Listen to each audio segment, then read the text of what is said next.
ഛത്തീസ്ഗഡിൽ അറസ്റ്റിലായ കന്യാസ്ത്രീകൾ ജയിലിൽ തന്നെ തുടരും. ദുർഗ സെഷൻസ് കോടതി കന്യാസ്ത്രീകളുടെ ജാമ്യാപേക്ഷ പരിഗണിച്ചില്ല. കേസ് പരിഗണിക്കാൻ അധികാരമില്ലെന്ന് കോടതി പറഞ്ഞു. കേസ് ബിലാസ്പൂർ NIA കോടതിയിലേക്ക് മാറുകയാണ്. മജിസ്ട്രേറ്റ് കോടതി ഇന്നലെ കന്യാസ്ത്രീകളുടെ ജാമ്യാപേക്ഷ തള്ളിയിരുന്നതുമാണ്. വിവരങ്ങൾ ശ്രീകാന്ത് നൽകും. ശ്രീകാന്ത്, വിശദാംശങ്ങളിലേക്ക് ആദ്യം. അല്പസമയം മുമ്പാണ് ദുർഗ് സെഷൻസ് കോടതി ഈ ജാമ്യാപേക്ഷ കന്യാസ്ത്രീകളുടെ ജാമ്യാപേക്ഷ തള്ളിയത്. ജാമ്യാപേക്ഷ കോടതിയിലേക്ക് വന്ന ഘട്ടത്തിൽ തങ്ങൾക്ക് ഈ ജാമ്യാപേക്ഷ പരിഗണിക്കുന്നതിന് അധികാരമില്ല എന്ന് സെഷൻസ് കോടതി പറയുകയാണ് ഉണ്ടായത്. അതിനൊരു കാരണമുണ്ട്. ആ കൺഫ്യൂഷൻ ആദ്യം മാറ്റാം. അതായത് സുപ്രീം കോടതിയുടെയും ഒപ്പം തന്നെ ഹൈക്കോടതിയുടെയും ഇവിടുത്തെ ഛത്തീസ്ഗഡ് ഹൈക്കോടതിയുടെയും ഒരു വിധിയുണ്ട്. അതായത് ഈ ആദിവാസി വിഭാഗത്തിൽ നിന്നുള്ള മനുഷ്യക്കടത്ത്, ഇതിൽ BNS 143 മനുഷ്യക്കടത്ത് ആഡ് ചെയ്തിട്ടുണ്ട്. ഈ മനുഷ്യക്കടത്തുമായി ബന്ധപ്പെട്ട കാര്യങ്ങൾ പരിഗണിക്കേണ്ടത് പ്രത്യേക NIA കോടതികളാണ്. അത് സുപ്രീം കോടതിയുടെ ഡയറക്ഷനുണ്ട്. അത് ഇവിടുത്തെ ഹൈക്കോടതി കൃത്യമായ നിർദ്ദേശം അതിൽ നൽകിയിട്ടുമുണ്ട്. ഈ കാരണത്താലാണ് സെഷൻസ് കോടതി അത് പരിഗണിക്കാത്തത്. പ്രത്യേക NIA കോടതി തന്നെ ഇത് നോട്ടിഫൈഡ് ആയിട്ടുള്ള കോടതി തന്നെ ഇത് പരിഗണിക്കണം എന്നും പറഞ്ഞിട്ടുണ്ട്. അവിടെയും സെഷൻസ് ജഡ്ജി തന്നെയാണ്, പക്ഷേ അത് നോട്ടിഫൈഡ് കോടതി കൂടിയാണ്. അതിനാലാണ് അവിടേക്ക് ഈ കാര്യം മാറുന്നത്. പിന്നൊരു കാര്യം കൂടി അതിലുള്ളത്, NIAക്ക് വേണമെങ്കിലും ഈ കേസ് അന്വേഷിക്കാവുന്ന NIAയുടെ തന്നെ ഷെഡ്യൂൾഡ് ഒഫൻസിൽ പെട്ടതാണ് ഈ 143 എന്ന് പറയുന്നത്. പക്ഷേ ഇന്നേ വരെ NIAക്ക് ഈ കേസ് വിട്ടിട്ടുമില്ല. NIA ഇത് അന്വേഷിക്കും എന്ന് ഈ ഘട്ടത്തിൽ കരുതാനുമാകില്ല. പക്ഷേ NIAക്ക് വേണമെങ്കിലും അന്വേഷിക്കാവുന്ന 143 എന്ന മനുഷ്യക്കടത്ത് ഉൾപ്പെടുന്ന ഷെഡ്യൂൾഡ് ഒഫൻസ് ഇതിൽ ഉണ്ട് താനും. ഇതിനാലാണ് ബിലാസ്പൂരിലെ പ്രത്യേക NIA കോടതിയിലേക്ക് ഈ കേസ് വിടുകയും തങ്ങൾക്ക് അധികാരപരിധി ഇല്ലെന്ന് കോടതി പറയുകയും ചെയ്തത്. ഇന്ന് സംസ്ഥാന സർക്കാരും ഈ കാര്യത്തിൽ അനുകൂലമായ നിലപാടാണ് എടുത്തത്. സംസ്ഥാന സർക്കാരും തങ്ങൾക്ക് ജാമ്യം നൽകുന്നതിൽ എതിർപ്പില്ല എന്നുള്ളൊരു നിലപാടാണ് സ്വീകരിച്ചത്. പക്ഷേ ഇവർക്ക് അധികാരപരിധി ഇല്ലാത്തതിനാൽ മാറിപ്പോവുകയാണ് ഉണ്ടായത്. സ്വാഭാവികമായും ഇനി ഉണ്ടാകാൻ പോകുന്നത് ബിലാസ്പൂരിലെ പ്രത്യേക NIA കോടതിയിൽ ഈ കേസ് വരും. പക്ഷേ ഒരു കാര്യം ഓർക്കേണ്ടത്, ആദിവാസി വിഭാഗത്തിൽപ്പെട്ട പെൺകുട്ടികളെ മനുഷ്യക്കടത്തിന് ഉപയോഗിച്ചു എന്നുള്ളതാണ് കേസ് എന്നതാണ് വകുപ്പ്. 143 കൂടിയാണ്. NIA കോടതിയിൽ അത് കുറച്ച് ഗൗരവത്തിൽ കാണുന്ന പ്രത്യേക NIA കോടതികൾ കുറച്ച് ഗൗരവത്തിൽ തന്നെ കാണുന്ന വകുപ്പാണ് അത്. അതിനാൽ തന്നെ ജാമ്യം എപ്പോഴത്തേക്ക് കിട്ടും എന്നുള്ളത് കാത്തിരുന്ന് കാണണം. ഇനി അതിനുമപ്പുറം ഇവർക്ക് ചെയ്യാൻ കഴിയുന്ന മറ്റൊരു കാര്യം കൂടിയുണ്ട്. ഹൈക്കോടതിയിലേക്ക് നേരിട്ട് ജാമ്യാപേക്ഷയുമായി പോവുക എന്നുള്ളത്. ഛത്തീസ്ഗഡ് ഹൈക്കോടതിയിലേക്ക് ഇവർക്ക് സ്വാഭാവികമായും ജാമ്യാപേക്ഷയുമായി പോവുകയും ചെയ്യാം. അങ്ങനെ ഒരു ഓപ്ഷൻ കൂടി ഇവരുടെ മുന്നിലുണ്ട്. അവരുടെ അഭിഭാഷകർ സംസാരിച്ചതിന് ശേഷമായിരിക്കും ആ കാര്യത്തിൽ ഒരു അന്തിമ തീരുമാനത്തിലേക്ക് എത്താൻ പോകുന്നത്. ഞാനിപ്പോൾ നിൽക്കുന്നത് ഈ ജയിലിലാണ്, ദുർഗ് ജയിലിലാണ്. ഇവിടെ ഈ കന്യാസ്ത്രീകൾ ഇപ്പോഴും തുടരുന്നുണ്ട്. നേരത്തെ ഇടത് MP-മാർ ഇവിടെ എത്തി കണ്ടതിൻ്റെ അടിസ്ഥാനത്തിൽ അവർ പറഞ്ഞത് തറയിലാണ് കിടക്കുന്നത്, ആരോഗ്യ പ്രശ്നങ്ങളുണ്ട് എന്നൊക്കെ പറഞ്ഞിരുന്നു. പക്ഷേ ഇവിടെ അവരുടെ സഹോദരൻ, കന്യാസ്ത്രീകളുടെ വന്ദന എന്ന് പറയുന്ന കന്യാസ്ത്രീയുടെ സഹോദരൻ അകത്ത് കയറി കണ്ടതിന് ശേഷം പുറത്തു വന്ന് മാധ്യമങ്ങളോട് പറഞ്ഞത് അവർക്ക് ഒരു കുഴപ്പവുമില്ല, ഞങ്ങളെക്കാൾ സന്തോഷവതികളായിരിക്കുന്നു അവർ എന്നുള്ളതാണ്. അവരെ ആർക്കും തകർക്കാൻ കഴിയില്ല എന്നൊക്കെയുള്ള അവരുടെ അവകാശവാദങ്ങൾ അവർ പറയുകയും ചെയ്തു. അതിൽ നിന്ന് മനസ്സിലാക്കേണ്ടത്, നിലവിൽ ഈ കന്യാസ്ത്രീമാർക്ക് ജയിലിനുള്ളിൽ യാതൊരു പ്രശ്നവുമില്ല എന്നുള്ളതാണ്. ജാമ്യം സംബന്ധിച്ച അനിശ്ചിതത്വം മാത്രമാണ് നിലനിൽക്കുന്നത് എന്നും. ഇനി ഇതിൽ സർക്കാരിൻ്റെ ഭാഗത്തേക്ക് വരികയാണെങ്കിൽ സർക്കാർ ചൂണ്ടിക്കാണിക്കുന്ന കാര്യം, ഇതിൽ മതപരിവർത്തനവും മനുഷ്യക്കടത്തും നടന്നിട്ടുണ്ട് എന്നാണ്. കഴിഞ്ഞ ദിവസം ആഭ്യന്തരമന്ത്രി തന്നെ അക്കാര്യം വ്യക്തമാക്കുകയും ചെയ്തു.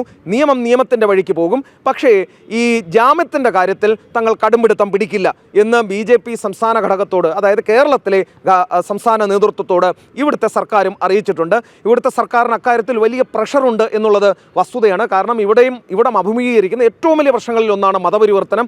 അത് ഒരു കാരണവശാലും മറച്ചു വയ്ക്കാൻ കഴിയില്ല. കേരളത്തിൽ നിന്നുള്ള മിഷണറി സംഘം അടക്കം ഈ ബസ്തർ ബെൽറ്റിലൊക്കെ വലിയ തോതിൽ മതപരിവർത്തനം നടത്തുന്നുണ്ട്. അതിൽ ചെറിയ പൊട്ടലും ചീറ്റലും ഒക്കെ ഈ ഛത്തീസ്ഗഡിൽ നടക്കുകയും ചെയ്യുന്നുണ്ട്. അതിൻ്റെ ഒരു ഭാഗമായാണ് ഇപ്പോഴത്തെ ഈ പ്രശ്നങ്ങളെയും കണ്ടാൽ മതി. ഈ കാര്യങ്ങളൊക്കെ തന്നെ പറയുമ്പോഴും അത് നമ്മൾ ഇതിനൊപ്പം തന്നെ പറയുകയും വേണം. രണ്ടാമത്തെ കാര്യം, ഇന്ന് ബജ്രംഗ ദളും ഈ കോടതിയുടെ മുൻവശത്ത് എത്തിയിരുന്നു. അവരും ഈ വിഷയം നടക്കുമ്പോൾ ഈ ജാമ്യം പരിഗണിച്ചില്ല, അത് അടുത്ത കോടതിയിലേക്ക് വിട്ടു എന്നറിഞ്ഞപ്പോൾ അവരും ഇവിടെ വലിയ ആഹ്ലാദ പ്രകടനമൊക്കെ നടത്തി. ഒരു കാര്യം ഓർക്കേണ്ടത്, ഛത്തീസ്ഗഡ് ഗവൺമെൻറ്റിനും ഇത്തരത്തിൽ ഹിന്ദു സംഘടനകളുടെ ഭാഗത്തുനിന്നും കടുത്ത പ്രഷറുണ്ട്. അതിനെ അതിജീവിച്ചാണ് കേരളത്തിലെ BJP നേതൃത്വത്തിൻ്റെ കൂടി അഭ്യർത്ഥന പ്രകാരം അവർ ഈ ജാമ്യം എന്നുള്ള ഒരു കാര്യത്തിലേക്ക് ഒടുവിൽ എത്തിയിട്ടുള്ളത്. പക്ഷേ നമ്മൾ കേട്ടറിഞ്ഞത് വെച്ചിട്ട് നമുക്ക് കിട്ടിയ വിവരമനുസരിച്ച് വലിയ പ്രതിഷേധം അക്കാര്യത്തിൽ ഇവിടുത്തെ സർക്കാരിനെതിരെയും ഉണ്ട് എന്നും മനസ്സിലാക്കുന്നുണ്ട്. ശ്രീകാന്ത്, ഒരു വ്യക്തതയ്ക്ക് വേണ്ടി ഒരിക്കൽ കൂടി ചോദിക്കുകയാണ്.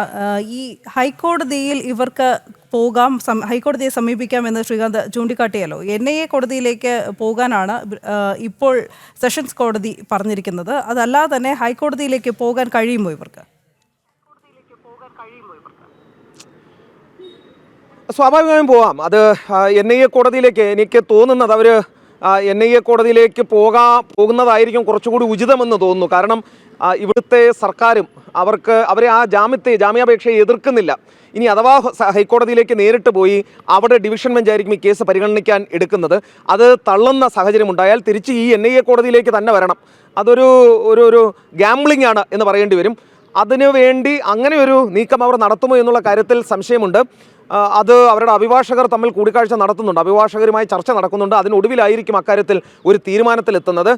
ഇവിടെ സർക്കാർ എതിർക്കില്ലെങ്കിൽ ഈ താഴത്തെ കോടതിയിൽ ബിലാസ്പൂർ NIA പ്രത്യേക കോടതിയിൽ ഇവിടുത്തെ സർക്കാർ കടുത്ത എതിർപ്പൊന്നും ഉന്നയിക്കില്ലെങ്കിൽ അവിടുന്ന് തന്നെ ജാമ്യം കിട്ടി പുറത്തു പോകുന്നതായിരിക്കും അവർക്ക് ഉചിതം എന്നുള്ളതാണ് വസ്തുത. പക്ഷേ അത് കോടതിയുടെ പരിഗണനയിൽ വരേണ്ട കാര്യമാണ്. ഇനി അഥവാ അവർക്ക് അങ്ങനെ ഒരു ആത്മവിശ്വാസം ഇല്ല എങ്കിൽ സ്വാഭാവികമായും ഹൈക്കോടതിയിലേക്ക് അവർക്ക് പോകാം. അങ്ങനെ ഒരു നിയമ തടസ്സമൊന്നുമില്ല. നിയമത്തിൻ്റെ സാധ്യതകൾ ഇക്കാര്യത്തിൽ വളരെ തുറന്നു തന്നെ കിടക്കുകയാണ്. അത് അങ്ങനെ ഹൈക്കോടതിയിലേക്ക് പോയാൽ ഒരു റിസ്ക് ഫാക്ടർ കൂടി ഉണ്ട് എന്നുള്ളത് ഓർക്കണം. കാരണം ആദിവാസി വിഭാഗത്തിൽപ്പെട്ട പെൺകുട്ടികളാണ്, നടന്നത് മനുഷ്യക്കടത്താണ്. അത് ആ രീതിയിലാണ് FIR ഇട്ടിരിക്കുന്നത്, അതിൻ്റെ വകുപ്പുകളുമുണ്ട്.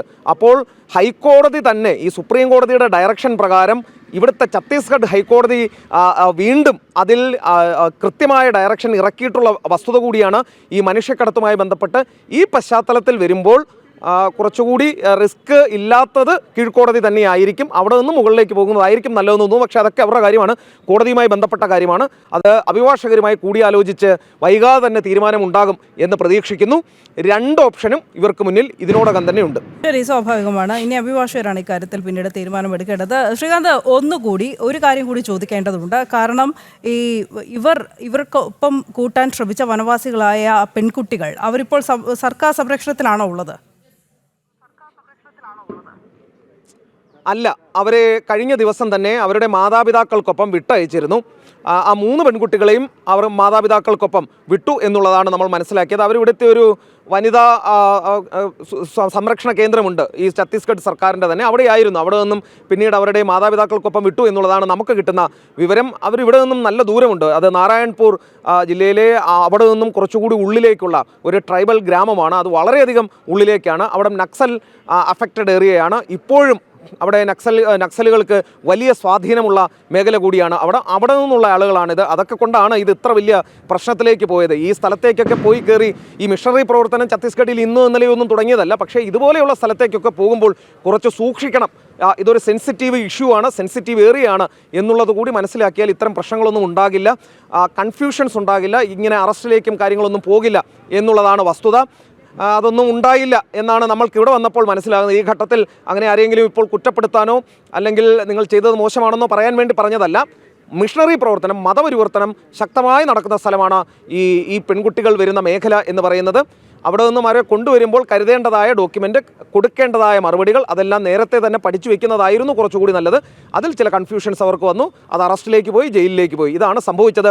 പോലീസ് അതിനപ്പുറത്തേക്ക് ഇതിൽ ഈ ആരോപിക്കപ്പെടുന്നത് പോലെയുള്ള മറ്റ് കാര്യങ്ങളൊന്നും തന്നെ ചെയ്തിട്ടില്ല. പോലീസിൻ്റെ പക്കൽ കൃത്യമായ തെളിവുണ്ടെന്ന് ആഭ്യന്തരമന്ത്രി പറയുന്നുണ്ട്. ഈ സംസ്ഥാനത്തെ മതപരിവർത്തന നിരോധന നിയമപ്രകാരമുള്ള കേസെടുക്കാനുള്ള എല്ലാ സാധ്യതകളുമുണ്ട് എന്നും പോലീസ് പറയുന്നുണ്ട്. ഈ മതപരിവർത്തനം നടത്തിയപ്പോൾ, മനുഷ്യക്കടത്ത് നടത്തിയപ്പോൾ ശ്രദ്ധക്കുറവുണ്ടായി എന്നാണ് നമുക്ക് മനസ്സിലാക്കാൻ സാധിച്ചത്.